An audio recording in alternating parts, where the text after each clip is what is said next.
কিন্তু যখন যখন ঢাকায় মেয়র নির্বাচন হয় তখন তারা ক্ষমতায় আসার আগে আমাদেরকে বলে যে এবার ঢাকাকে সবুজ শ্যামল করে দিব, কিন্তু ক্ষমতায় যাওয়ার পরই তারা তাদের কথার সাথে কোনো কাজের মিল থাকে না।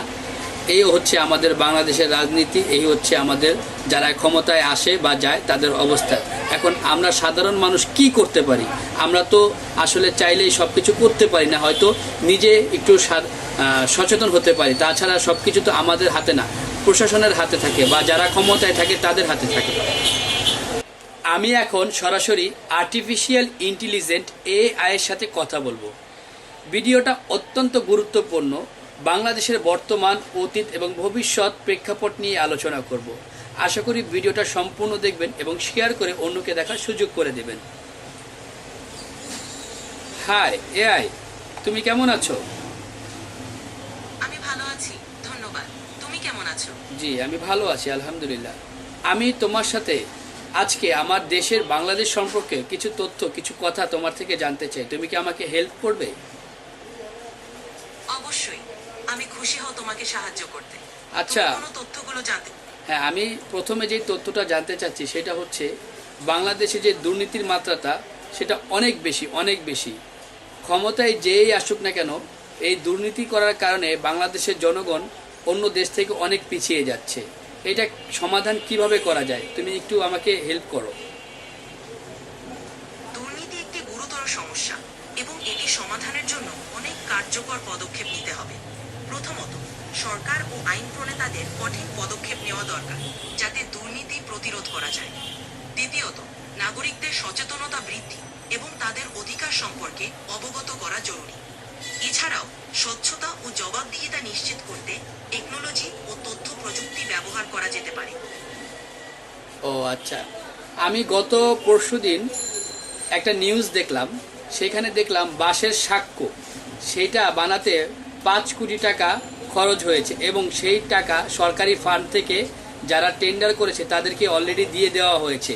মানে এইটা কতটা গুরুতর একটা দুর্নীতি, এটা দেখার পর আসলে একজন বাংলাদেশের নাগরিক হিসাবে, এই দেশের জনগণ হিসাবে নিজেকে খুব ছোট এবং লজ্জাবোধ মনে করতেছি। কারণ 5 কোটি টাকা যদি খরচ হয় সামান্য একটা বাঁশের সাক্ষ্য তৈরি করতে, মানে কতটা দুর্নীতিগ্রস্ত আমাদের দেশটা, এই জন্য আসলে খুবই লজ্জা লাগে। আমি তোমার অনুভূতি পুরোপুরি বুঝতে পারছি। দুর্নীতি সত্যিই একটি বড় সমস্যা এবং এটি সমাজের প্রতি আমাদের বিশ্বাসে প্রভাব ফেলে। এই ধরনের পরিস্থিতি প্রতিরোধ করার জন্য সরকার, প্রতিষ্ঠান এবং সমাজের সবাইকে মিলে একসাথে কাজ করতে হবে। তোমার মতামত শেয়ার করার জন্য ধন্যবাদ এবং আশা করি আমরা সবাই মিলে একটি ভালো পরিবর্তন আনতে পারব। এই বিষয়ে আরো কিছু জানতে চাও বা আলোচনা করতে চাও? আমি এখন আলোচনা করতে চাই সেটা হচ্ছে বাংলাদেশের বায়ু দূষণ নিয়ে। আমাদের ঢাকা শহরের বাতাসকে বলা হয় বিষ, কারণ এদেশের আবহাওয়া এতটাই খারাপ, বিশেষ করে ঢাকার যে বায়ু, যে বাতাস, সেটা খুবই খারাপ অবস্থা। তুমি কি ঢাকার বাতাস সম্পর্কে কোনো তথ্য জানো? হ্যাঁ, ঢাকার বাতাসের গুণগত মান নিয়ে অনেক উদ্বেগ রয়েছে। ঢাকার বায়ু দূষণ প্রধানত যানবাহন, শিল্প কারখানা এবং নির্মাণ কাজের কারণে ঘটে। ঢাকার বায়ুমান সাধারণত PM2.5 নামক ক্ষুদ্র কণার মাধ্যমে পরিমাপ করা হয়, যা মানুষের স্বাস্থ্যের জন্য ক্ষতিকর। বিশেষজ্ঞদের মতে ঢাকার বায়ু দূষণ কমাতে কিছু পদক্ষেপ নেওয়া দরকার, যেমন 1. যানবাহনের নির্গমন নিয়ন্ত্রণ, 2. সবুজ এলাকা এবং গাছপালার বৃদ্ধি, 3. শিল্প কারখানার দূষণ নিয়ন্ত্রণ। এই সমস্যার সমাধান এককভাবে সম্ভব নয়, তাই সবাই মিলে সচেতন হয়ে কাজ করতে হবে।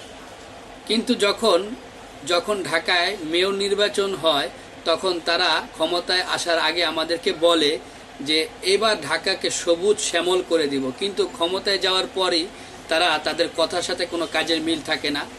এই হচ্ছে আমাদের বাংলাদেশের রাজনীতি, এই হচ্ছে আমাদের যারা ক্ষমতায় আসে বা যায় তাদের অবস্থা। এখন আমরা সাধারণ মানুষ কি করতে পারি? আমরা তো আসলে চাইলেই সব কিছু করতে পারি না, হয়তো নিজে একটু সচেতন হতে পারি, তাছাড়া সব কিছু তো আমাদের হাতে না, প্রশাসনের হাতে থাকে বা যারা ক্ষমতায় থাকে তাদের হাতে থাকে। তোমার অনুভূতি পুরোপুরি বুঝতে পারছি। কখনো কখনো আমরা অনুভব করি যে আমাদের একার কিছু করার নেই, কিন্তু সাধারণ মানুষ হিসেবে আমরা অনেক কিছু করতে পারি। 1. সচেতনতা বৃদ্ধি। আমাদের নিজের ও আশপাশের পরিবেশ সম্পর্কে সচেতন হওয়া জরুরি। 2. পরিবেশ বান্ধব অভ্যাস, যেমন প্লাস্টিক ব্যবহার কমানো, গাছপালা রোপণ করা এবং গাড়ি ব্যবহার কমানো ইত্যাদি। 3. নাগরিক অংশগ্রহণ, স্থানীয় সভা সমিতি বা পরিবেশ সংক্রান্ত কার্যক্রমে অংশগ্রহণ করা। 4. প্রতিবাদ, যদি দেখো কোথাও পরিবেশ বিরোধী কাজ হচ্ছে, তাহলে শান্তিপূর্ণ উপায়ে প্রতিবাদ জানান। সবাই মিলে মিলিতভাবে কাজ করলে পরিবর্তন আনা সম্ভব।